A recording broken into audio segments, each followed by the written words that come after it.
hace mucho tiempo uno de los pilares del derecho común, del derecho civil en particular, que va a tener la oportunidad de revisar a la obra de Subterráneo, Vélez, en función de la transformación.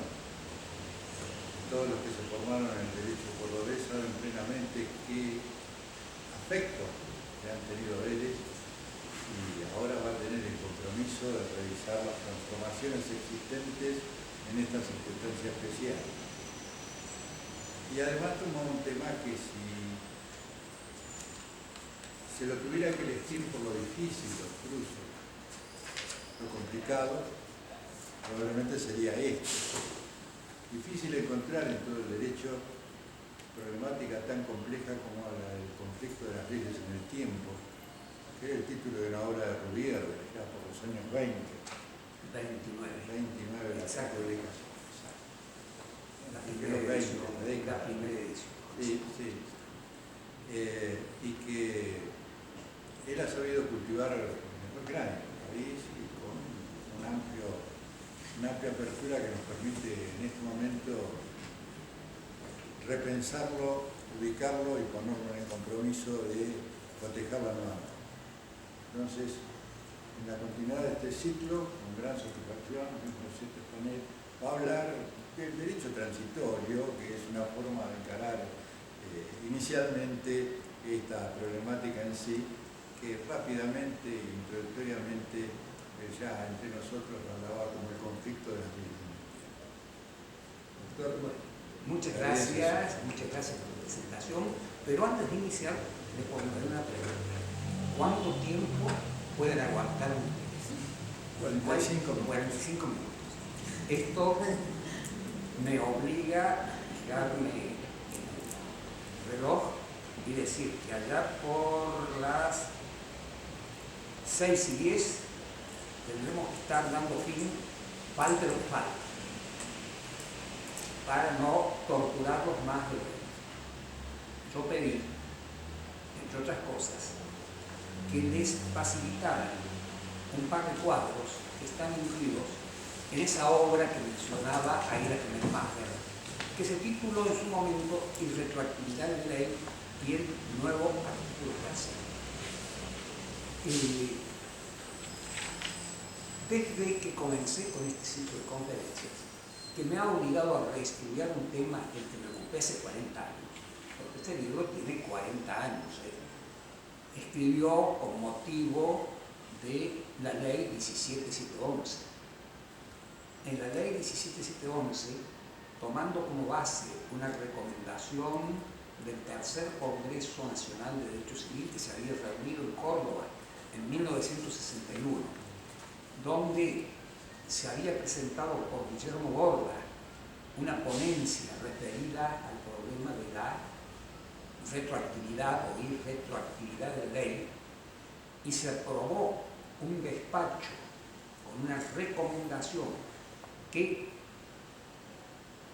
prácticamente reproducía toda la ponencia, salvo un último párrafo vinculado con las normas supletorias en las relaciones contractuales. Fue lo único que votó negativamente el Tercer Congreso Nacional de Derechos Civiles.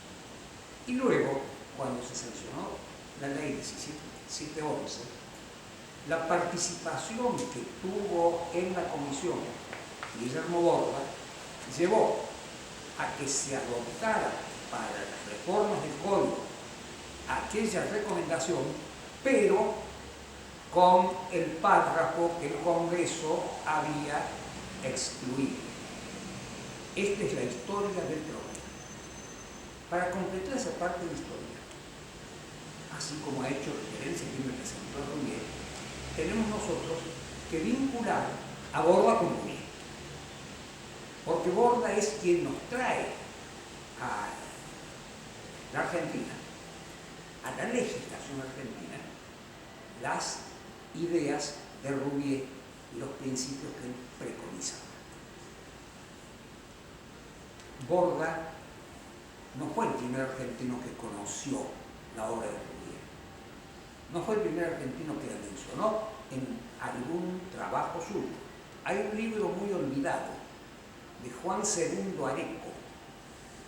Su doctorado fue sobre el problema de la retroactividad en materia contractual. Publicado por el editorial Kraft en la década del 40, fue su tesis doctoral. Lo prologa el profesor Reises, que había sido el maestro de Areco. Y es una muy buena obra, aunque no es lo más adecuado simplemente para el estudio del actual artículo 7. Él demuestra conocer las doctrinas de Rouvier, le dedica 2 o 3 páginas, pero no preconiza esas soluciones a Areco. Pero demuestra también conocer con profundidad el problema histórico del choque entre 2 principios que van a cambiar todavía este día de hoy, que son el de la irretroactividad por un lado y el principio del efecto inmediato de las nuevas leyes. Todo legislador piensa que las normas que consagra son mejores que las normas anteriormente vigentes. Y el propósito del legislador está en lograr que esas normas tengan la mayor aplicación posible y lo más pronto posible. En materia de choque de ley con ley, nosotros no debemos olvidarnos que hay un primer paso donde todavía no choca la ley con ninguna ley anterior. Es decir, no es que no hayan existido antes de la ley, que es una expresión del derecho positivo, normas regulatorias de derechos, pero están solo en costumbres. Y las primeras leyes vienen a reemplazar esa regulación de costumbres por una regulación expresa legal. En esa primera etapa se ha dicho de los primeros legisladores o codificadores que daban leyes con efectos retroactivos. Y así se cita, y lo citaré mencionando otros estudios, por ejemplo, el Código de Murales. Pero es normal y es lógico, porque si no hay problema de surgía que te hace sonreír. Que en la enseñanza yo he partido siempre el Código de Hammurabi en muchos temas. Bueno, tú ves, ese primer código, dicen, tiene efectos retroactivos. ¿Por qué? Porque viene a reemplazar una ley no escrita. Y el primer legislador viene a fijar como ley cosas que todavía no eran ley positiva. Y en su obra o consagra soluciones que coinciden con las costumbres imperantes, en las cuales no hay ningún problema porque no hay conflicto entre la costumbre y la ley que se consagra, o lo que pretende precisamente es corregir costumbres que considera inadecuadas, y al corregirlas se proyecta en su campo de aplicación hasta los casos anteriores, precisamente pensando que como ley natural no podían esas costumbres ser protegidas de ninguna manera. Y esa primera etapa de retroactividad, porque eran efectivamente retroactivas esas leyes, se prolonga durante muchos siglos. Se cita también en esto una consulta que al legislador hebraico Moisés, que da el decálogo, le formula un grupo de mujeres que quedaban excluidas por las costumbres de la herencia, diciendo es injusto que se entregue toda la herencia a los varones. Y Moisés aprueba el pedido haciendo que la herencia vaya también. Esto se cita así, yo no he visto esa ley de Moisés, pero lo citan los historiadores.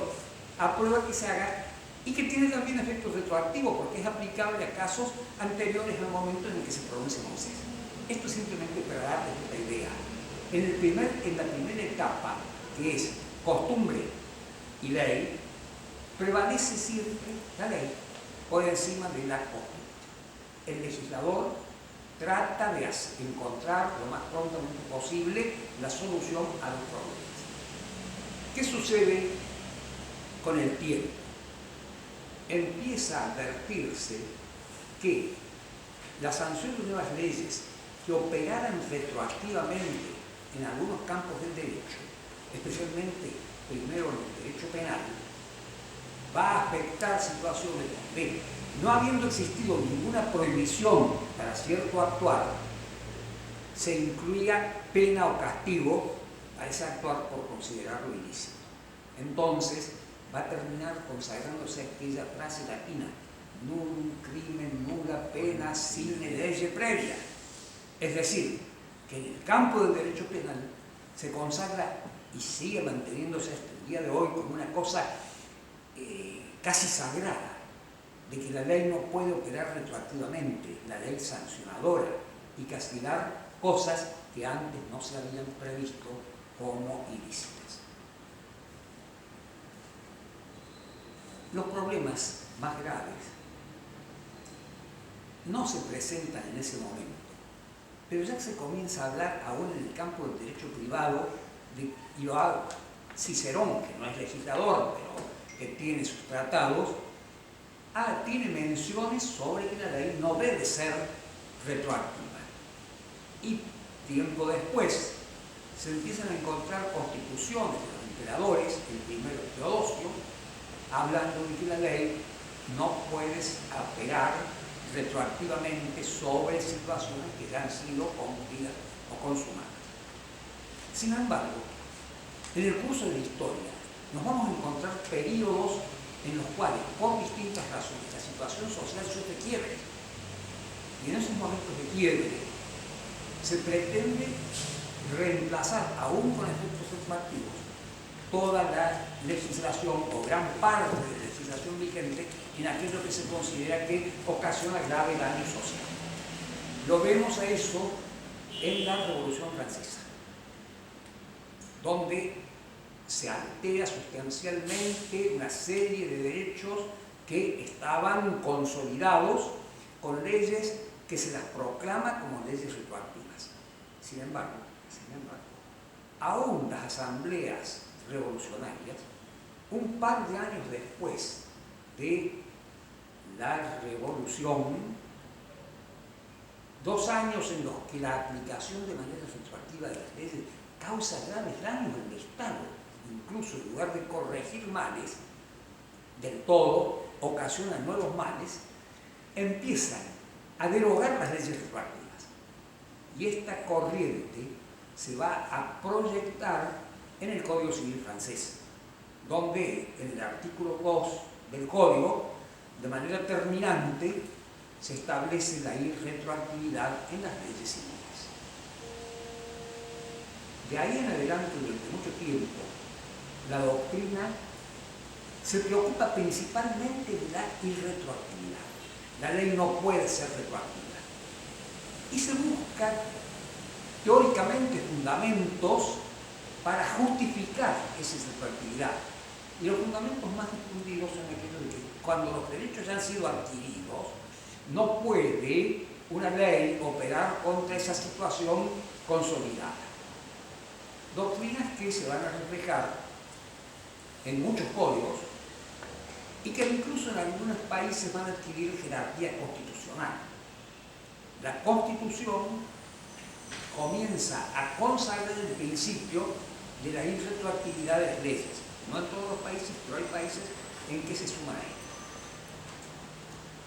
Cuando se estudie este problema, todos nosotros, todos los juristas en el mundo occidental que se han ocupado de esto, marchan sobre todo hacia el antecedente del Código Civil francés y ese artículo 2, que se encuentran en diferentes países libros que refuerzan la idea de la irretroactividad de la ley frente a los derechos adquiridos y que la ley solamente puede operar de inmediato sobre las expectativas, algo que no ha sido derecho adquirido, y sobre las consecuencias nuevas, posteriores.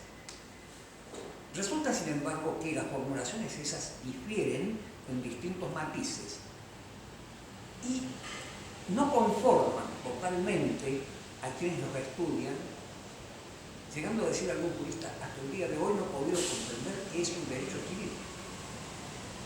¿Cuándo hay realmente un derecho adquirido? Dentro de esa corriente de pensamiento Rouvier es muy causalista, busca idear una fórmula técnica que, apartándose del concepto del derecho adquirido, que apartándose del concepto de derecho de expectativa, sea una expresión más perfecta de cómo se pueden armonizar el deseo del legislador de que haya efecto inmediato de la nueva ley con el respeto para los derechos anteriores. Entonces, él ya no habla de derechos subjetivos, habla de situaciones jurídicas. Para él, como yo filósofo, él fue decano en la Universidad de Lyon, y escribió una obra que a veces no se cita, porque cuando estudiamos el problema hablamos de sus dos obras. La primera, que es de conflit de loi, o la irretroactividad de la ley del año 29. La segunda, que ya la titula de otra forma, droit transitoire, derecho transitorio. Junto a esas dos obras hay otra muy importante que normalmente ninguno de los juristas argentinos ha consultado jamás. Y sin embargo, esa te permite comprender cuál es la idea subyacente de Rouvier para idear la solución que va a proponer y que por obra de borda se va a traer al derecho argentino. Él habla de situaciones jurídicas en droit subjectif, oponiendo dentro de las situaciones jurídicas lo que es la situación jurídica abstracta de la situación jurídica concreta, lo que es el derecho subjetivo, que vendría a ser la situación jurídica concreta de lo que es el deber jurídico, que es el estatuto legal que regula las cosas, el derecho objetivo en el lenguaje de los. Para Rouvier, su lenguaje no habla de derecho subjetivo y derecho objetivo, sino que habla de situaciones jurídicas, y dentro de las situaciones jurídicas, la situación legal o estatuto legal que fija deberes, y la situación concreta de una situación, él dice más amplio esto que lo de relación jurídica, porque hay cosas que no son específicamente relaciones jurídicas, sino que tienen permanencia además en el tiempo, como el matrimonio, que no es una relación jurídica, el derecho de familia, la situación de hijo, la situación. Esto lo plantea así, no como un choque de la conexión intersubjetiva de derechos, de que hablan quienes van a hacer una introducción al derecho, sino una situación jurídica. Y partiendo de esta idea de situación jurídica, que pretende diferenciarla, pero que en definitiva en nuestro derecho tal como se consagra en el artículo 7, que se habla simultáneamente para comprender todo de relación jurídica y de situación jurídica, relaciones y situaciones jurídicas, en nuestro derecho son casi sinónimas, yo lo tengo así expresado en mis conclusiones, pero donde lo importante, lo cabal, lo que resulta clave para las soluciones es causalmente los hechos que generan la situación, los hechos que modifican la situación, los hechos que extinguen la situación, hechos que pueden ser instantáneos o que pueden proyectarse en el tiempo. Entonces, él configura la idea, una situación jurídica se crea, se modifica o se extingue y tiene que ser juzgada por el momento de creación, por el momento de modificación, por el momento de extinción, con la ley vigente en el momento en que esa creación de la situación, esa modificación de la situación, esa extinción de la situación se produce. Y si es fruto de una causa compleja, no produce efectos hasta que la totalidad de los hechos integrantes como causa compleja de la situación se han sumado, se han integrado, se han concretado. No existiría situación jurídica mientras está pendiente de formación. No se modificaría mientras está pendiente de modificación. No se extinguiría mientras está pendiente de extinción, sino solo cuando todos los hechos complejos que se suman a lo largo del tiempo para la creación, la modificación o la extinción se han dado, y en ese instante se aplica la ley del momento en que se logra la totalidad de los elementos causales que van a producir esa creación, esa modificación y esa extinción. Esa es la idea que campea en Rouvier y que se refleja en el artículo 7. Entonces, todo lo que nosotros vamos a extraer, y lo van a ver en estos cuadros, está atendiendo al momento en que se integran los elementos constitutivos y al juzgamiento por la ley en el momento ese. Entonces, la situación que se ha formado bajo una ley tiene que permanecer inalterable, no puede ser en su contenido, en su estructura, atacada y modificada por una ley posterior. Pero, si la situación es permanente, produce efectos. Los efectos que haya producido mientras estaba vigente la primera ley van a quedar consolidados también. Pero a partir de la entrada en vigencia de una nueva ley que cambie los efectos que puede producir esa situación, tendrá que regirse en sus efectos, no en su constitución, no en su contenido, sino en sus efectos, por la ley nueva. Este es el principio inspirador que ustedes van a ver reflejado en las distintas etapas del cuadro que se traza. Esto es lo que el artículo 3, hoy 7, trae al derecho argentino.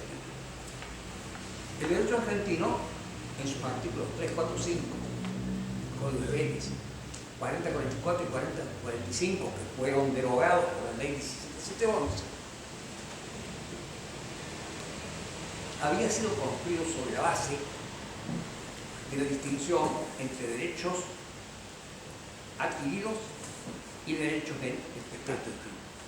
Ahora, a partir del año 68, el paso de una ley a otra se rige por el momento de constitución, de modificación o de extinción de la relación jurídica. Pero todo esto está pensado para el choque de pase de una ley a otra ley. Se reemplaza esta ley por otra ley. Ya hemos hecho alguna referencia a lo que en el momento inicial del dictado de leyes existía. Silencio previo, no había ley escrita.